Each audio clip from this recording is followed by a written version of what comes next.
Hi guys, yes Topper Talks is back and तुम लोग देख सकते हो we are back with the blast. तुम देख सकते हो कितने प्रॉपर्ली सारे चीजें एकदम स्ट्रक्चर्ड एंड एवरीथिंग है।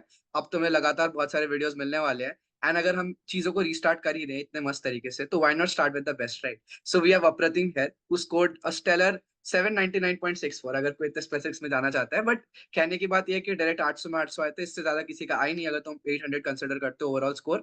सो he was the national topper of CUET examination and he has had like बहुत इंटरेस्टिंग जर्नी रही है अप्रतिम की। In fact if you'd like to know, वो ड्रॉपर है। So for all the dropper students जो लोग मुझे परेशान बार बार करते रहते हैं कि भैया हमारे लिए भी स्ट्रैटेजी दो, आज अच्छे से डिस्कस करते हैं। I will take in more insights from Apratim and then और इस पे वीडियोस भी आते रहेंगे। सो फॉर नाउ, अभी Apratim will take the centre of your attention. Apratim से पूछते हैं क्या रहा है उसका एग्जैक्ट सिचुएशन, कैसी रही है journey. So yeah let's hear it from him. Apratim, how about you introduce yourself? Super excited to do this podcast with you.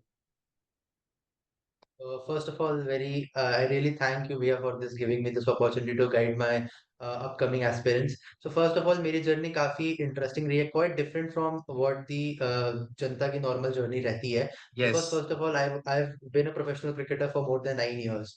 So, I played cricket until 2022 December, and in 2022, something happened that I had to leave cricket due to the insider things that happen in domestic cricket in India. I was really heartbroken at that time. I had to recorrect myself. There was a lot of mental pressure on my side as well that I have to secure my career after having been, you know, a victim of all the politics that has happened that has been happening in the domestic cricket. So I had to secure my career. So I had that thing in mind. But uske baad, I had to gather myself. I started preparing for CUET upon the consultation of my elder brother in January 2023. I gave it all that I had because the thing that I had in mind is that I have nothing to lose. There is only one way from here, and that is upwards and upwards. So what I felt was that I have to give it my 100%. I started preparing in January, appeared in the CUT examinations in the month of May, and with the grace of God and due to my parents' blessings, I scored a stellar 800 out of 800. That's the spirit Apratim, your story truly inspires me. I am sure जो students देख रहे होंगे वो भी बहुत inspirational feel कर रहे होंगे, like they must feel very inspired, right? So वो चीज है। इनफैक्ट देखो, मैं वर्ड्स में इतना हकलाने लगा, मैं इंस्पिरेशनल कहीं कहीं क्या क्या बोल रहा हूँ। देखो, अब लोग बोलेंगे आपके इंग्लिश में 200 कैसे आए थे। यही होता है, अगर तुम इतने अच्छे स्टोरी को देखते हो तो वो हो जाता है at times, right? But yes Apratim, you have been through a lot, you have conquered your fears. जो भी प्रॉब्लम्स आई थी, you have done all of that, सब कुछ को सॉर्ट करा है। सो यार, सबसे पहले ना एक डिफरेंट क्वेश्चन पूछूंगा। दूसरों से तो नॉर्मली जर्नी वगैरह पूछते हैं, बट एक मेंटल लेवल पे बहुत प्रेशर आया होगा ना, दैट यू हैव लाइक इतना एफर्ट एक चीज में डाला। अब जैसे बहुत स्टूडेंट्स का तुम ये देखो, वो लोग सीयूटी के लिए बहुत एफर्ट डालने वाले हैं, हो सकता है कि अच्छे कॉलेज में ना हो, तो उन्हें जैसा फील होगा, you must have gone through something जब तुम्हारा क्रिकेट वाला वो चीज हुआ था, right? So how does one get pass that? क्योंकि अब कोई अच्छे कॉलेज में आना चाहेगा। सो लेट्स जस्ट से कि उनका पहले अच्छा नहीं हुआ था, but now they are in normal college, but अब उसके आगे अच्छा करना है। तो it was a similar stage for you, right? Cricket में नहीं हो पाया due to things that were not under your control, but अब उसके बाद में अच्छा करना है। So how did you do that? तो ये मेंटल लेवल पे अपने आप को कैसे विन किया? बिकॉज आई पर्सनली फील जो मेंटल लेवल पे जीत जाता है वो जीत ही जाता है। So what are your thoughts around that? So first of all, I would like to say that there are two aspects to this. First of all, एक mental aspect तो है ही है, but second is जो कि मैं बहुत ही short में समझना चाहूंगा, that is time management. Time management is extremely crucial and important. Time management and consistency. But coming back to the mental part में एक चीज है कि most of us do is we live in the past or we live in the future. What we have to do is live in the present and enjoy the moment. Because I know it is tough on most of us because like अगर मेरी situation में cricket था, किसी और की situation में रहा होगा कि उसने सीयूटी दिया होगा और उसका नहीं हुआ उसके ड्रीम कॉलेज में despite working very hard. So but the thing is कि अब जो हो गया we can not go back and revert that. But हम एक चीज जरूर कर सकते हैं कि हम आगे यहाँ से मेहनत करके आगे के लिए एक अच्छा अटेम्प्ट और दें, और क्या पता हम एक ड्रीम कॉलेज में जा सकें. तो जो हो गया मैं उसको भूल गया था, क्योंकि पास में जीने से कुछ चीजें बदली नहीं है. एक बहुत ही फेमस कोट है MS धोनी का, विच सेज कि अगर आप T20 गेम खेल रहे हो, आपके पास बॉल करने के लिए 4 ओवर्स हैं, आपने 3 ओवर खराब डाले, तो आपको उन 3 ओवर के बारे में नहीं सोचना, क्योंकि आपने उन 3 ओवर में टीम के लिए कंट्रीब्यूट नहीं कर पाया. बट आपको ये सोचना है कि आप आने वाले 1 ओवर में टीम के लिए कैसे कंट्रीब्यूट कर सकते हो. तो that is the thinking that has kept me going forward. That is absolutely fantastic, like this has been one of the best answers जो मैंने सुना है। बिकॉज बहुत अच्छे लेवल पे रिलेट कर पा रहा हूँ मैं इस चीज से। आई एब्सोल्युटली अग्री कि हमें आगे का फोकस करना चाहिए कि अब like, एक तो लिव इन द प्रेजेंट है कि बहुत ज्यादा स्ट्रेस नहीं लेना। At the same time opportunity cost, sunk cost fallacy नहीं देखना। संक कॉस्ट फैलेसी अगर किसी को नहीं पता तो ये कि अगर तुम्हारा थोड़ा टाइम वेस्ट हो चुका है एंड पूरा का पूरा तुम्हें पता है आगे जाके वो चीज फालतू का वेस्ट ही होने वाला है, तो तुम फिर भी उसे कर रहे हो। एग्जाम्पल, अगर कोई खाना तुम्हें पता है कि इट्स वेस्ट, खाना खराब है, वो मतलब इट्स रॉटन, तुमने स्टिल पैसे दे दिए, उसका ये मतलब नहीं है कि तुम वो रॉटन खाना खा लोगे तो तुम उसका वर्थ ही मतलब वैल्यू ले लोगे, बिकॉज वो खाना ऑलरेडी खराब है। सो इट्स लाइक अगर कोई चीज अच्छा नहीं हुआ है तो जस्ट लेट दैट गो, आगे फोकस करो, राइट। सो फोकस करने आगे वाली बात से आगे बढ़ते हैं एंड अब डिस्कस करते हैं कि जो तुम्हारा सीयूटी का पूरा प्लान था, like how did you go about strategizing since जनवरी से स्टार्ट किया। So how about to talk specifics की किस तरीके से करा, एंड इसको थोड़ा इस तरीके से रिलेट कर लो स्टूडेंट का करंट ये चीज, there board exams are almost going to get over. So अब जब ऑलमोस्ट बोर्ड एग्जाम्स कंप्लीट होने वाले हैं तो अब सीयूटी के लिए इनके पास 1 to 1.5 मंथ्स रहेगा। सो एट दिस जंक्चर जहाँ पे अभी स्टूडेंट्स होंगे, तुम उस वक्त कहाँ पे थे एंड तुमने लाइक फिर कंटिन्यूअसली कैसे करा, right. So just a brief into that would be really really.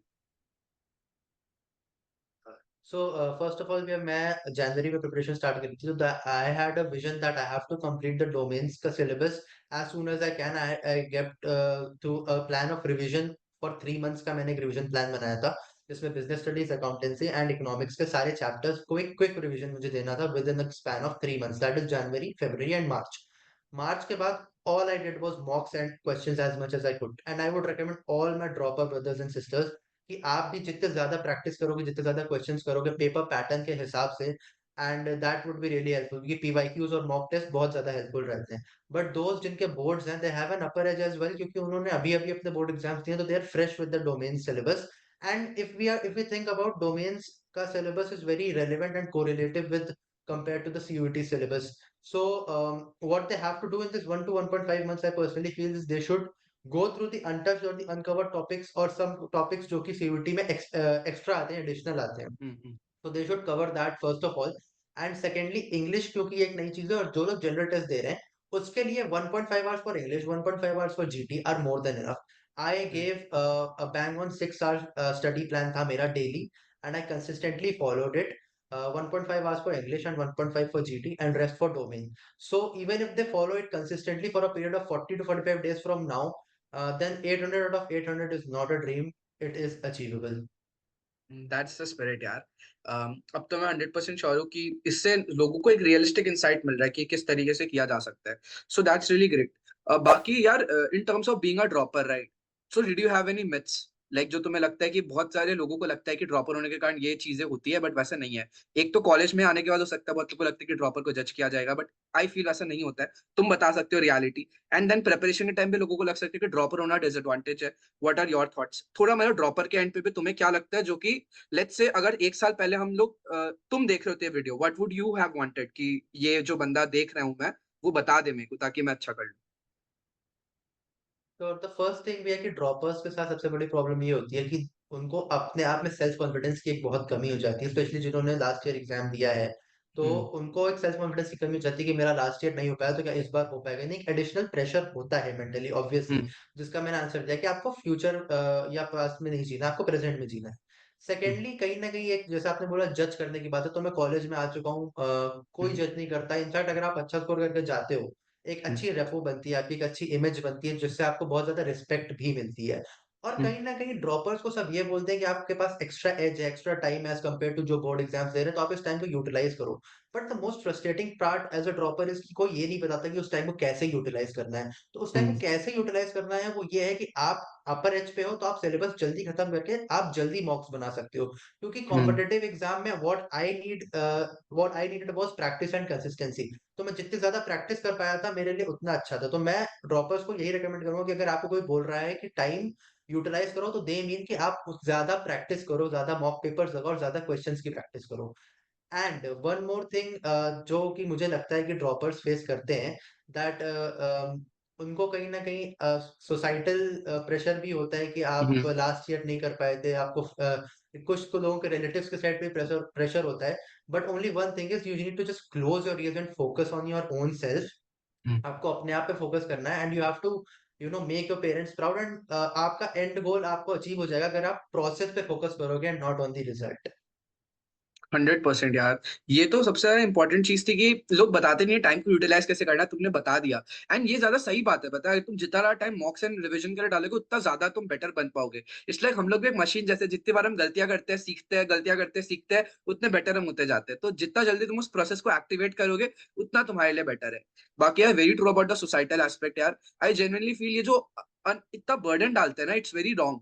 Because एक साल इन अ वेरी लॉन्ग टर्म अगर तुम देखो तो उतना इफेक्ट नहीं होता, बल्कि वो इंसान अपने लाइफ में एक जो सेटबैक से सीखता है वो सक्सेस भी उसको रेप्लिकेट नहीं कर सकती। एज अ स्टार्टअप फाउंडर मैंने खुद देखा है, at times when you face difficulties, when you go through lot of things, वो तुम्हें ज्यादा कैरेक्टर बिल्ड करने में मदद करते हैं rather than just direct success. Because अगर मैं अपना बैकग्राउंड बताऊं तो 10th में 96 थे, 12th में 98 थे, सीयूटी में आ गया rank.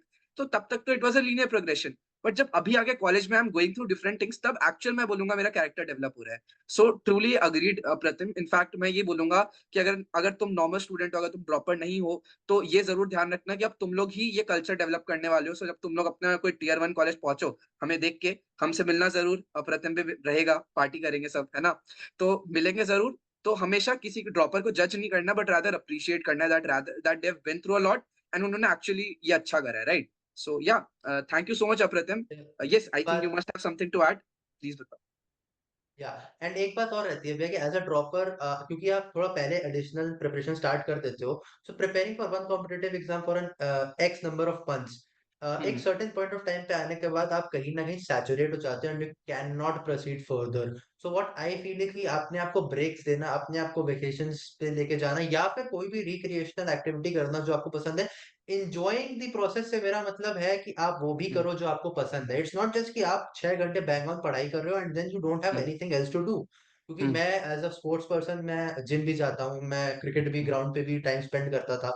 So I did a wide range of activities जिसकी जिसकी वजह से मुझे बोरियत नहीं फील होती थी, क्योंकि हम्म। मेरा सैचुरेशन हिट हो गया था। But still I kept pushing forward because I had other things to look up to as well. तो बहुत बच्चे क्या करते हैं ना, अपने हम्म। रिक्रिएशनल एक्टिविटीज को शन कर देते हैं, but I would hmm. Recommend them not to do so because saturation आने के बाद फिर आगे पढ़ पाना फिर काफी मुश्किल हो जाता या इस चीज, ये तो बहुत इंपॉर्टेंट है। मैं अगर खुद का भी बताऊं ना, जब बोर्ड एग्जाम चल रहे थे एक दिन पहले मैं नेटफ्लिक्स देख रहा हूँ, ठीक है? बट सीयूटी के लिए ऐसा केस नहीं था। जब सीयूटी के 1.5 महीने थे ना, तब मैंने फुल ऑन मैंने उस पर लगा दिया। एंड ये चीज कर सकते हो तुम, बट अगर तुम इक्वल लेवल पे कंसिस्टेंटली करते जा रहे हो, तब तुम्हें थोड़ा बहुत ब्रेक उस पर रखना चाहिए, है ना? बस यही चीज है। अगर तुम बोर्ड एग्जाम में अपना को बहुत ज्यादा ही डाल चुके हो, तो थोड़ा थोड़ा बैलेंस करके करो। एंड लास्ट में अपना फुल डाल दो। लास्ट में तो फुल मोमेंटम के साथ लास्ट लैप के जैसे अच्छे से कर ही लो। तब तुम्हारा बहुत बढ़िया बन जाएगा, अच्छा स्कोर हो सकता है। एंड या, ये चीज बहुत इंपॉर्टेंट है, you should have something to look forward to. अगर तुम रात को सो रहे हो और तुम सुबह उठ के सोच रहे हो यार वही घिसा पेटा पढ़ना पड़ेगा, तब तो फिर कभी कंप्लीट नहीं हो सकता। अगर तुम सोच रहे हो कि यार फन होने वाला है, उसके साथ में I am also looking forward to something else, तब अच्छा जरूर हो सकता है ना? सो यार Apratim, with that I think more और लेस हमने सब कुछ डिस्कस कर लिया है। Would you like to share anything else for the students? या मतलब वही जो मैंने क्वेश्चन बताया था ना, anything that you would like to say to yourself, the past self, एक साल पहले? exactly that. Just stay consistent, believe in the process, and enjoy the process. Not focus too much on the result, because focusing too much on the result could stress you out only. No societal pressure. Just close your ears, you and your target. That's it. And just consistency will reap you benefits. Consistency plus practice is the solution. Is the key to success in an exam like CUT. That's it. Perfect यार, I really like how काम you are. And ऐसे ही सब students को होना चाहिए, ऐसे ही बस अच्छे से फोड़ना है। So yeah, thank you so much Apratim, it was lovely talking to you. One of the best conversations I have had, to be honest, because बहुत इंसाइट तुमने दिया है। And that's very rare for like young young age में, राइट? मैं खुद के लिए भी बता रहा हूँ इन जनरल। बट ऐसे यंग एज में ऐसे इंसाइट्स होना, it shows the character that you have built, right? So that's very good अप्रतिम, I wish you the best, and ऐसे ही फोड़ते रहना है ना? चलो, all the best guys, thank you so much. आप, आई होप आप लोग सबको भी वीडियो अच्छा लगा। एंड ऐसे हमें बस सपोर्ट करते रहिए, है ना? ताकि बस let's keep going growing, and तुम्हारे जैसे जितने भी जब लोग स्टूडेंट्स हैं उन सबका ड्रीम को साकार करते हैं। Thank you Apratim. Bye bye.